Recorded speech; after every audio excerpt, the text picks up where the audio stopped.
Hello and welcome to your in-depth weekly horoscope for week commencing the 7th of October.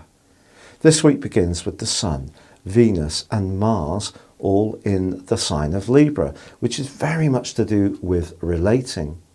But late last week there was a rather stern quarter moon and the energy of Saturn still spills into this week.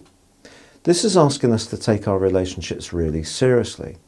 But with Mars and Uranus in a tense quincunx, it's possible we could encounter someone who wants to push to get their way, even if it's not right for us. But from Wednesday, Venus makes its way to join with Mercury into the deep and passionate sign of Scorpio. This can be a trigger of an improvement around shared finances, or perhaps a more sensual dimension to a close relationship. If you meet someone new in the second half of this week, and this person has got a kind of mesmeric, quite intense personality, you could find yourself really fascinated.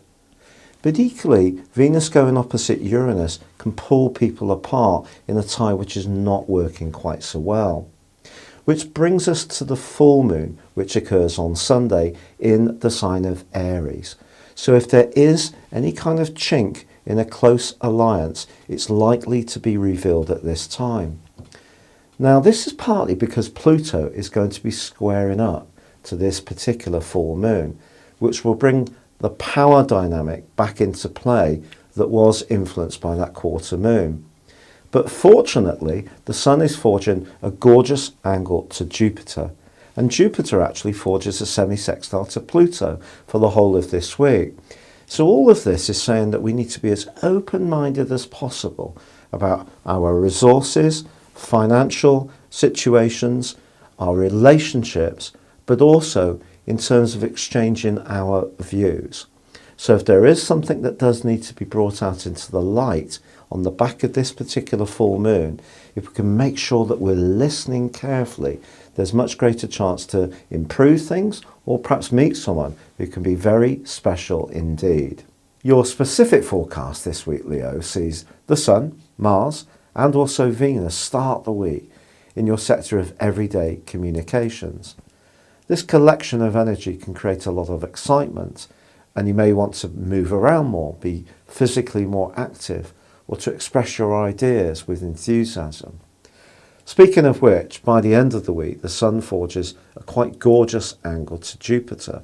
So if there is somebody that you want to share something with that means a lot to you, you can do so with real gusto and can be very persuasive to be with and great fun. But it is true that Mercury moved last week into a tenderer, more sheltered location.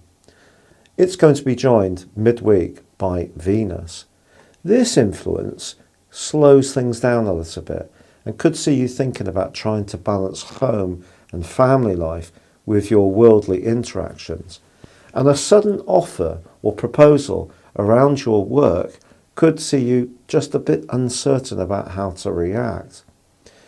And all of this comes down to the full moon, which occurs as this week draws to a close, suggesting that the status quo in your situation may need to shift a little bit. But in order for this to happen, it may see you having to flex and change some routines. And this could feel a little bit stressful. But if you stick with the program, as they say, the chance to make progress really is quite considerable. It's been a pleasure being with you, Leo, but if you'd like to know what 2020 would hold for you as an individual, please see the link beneath this video. Based on your time, date and place of birth, you can order your 12-month forecast, get the rest of this year free, and also get 30% off. But for now, good luck and goodbye.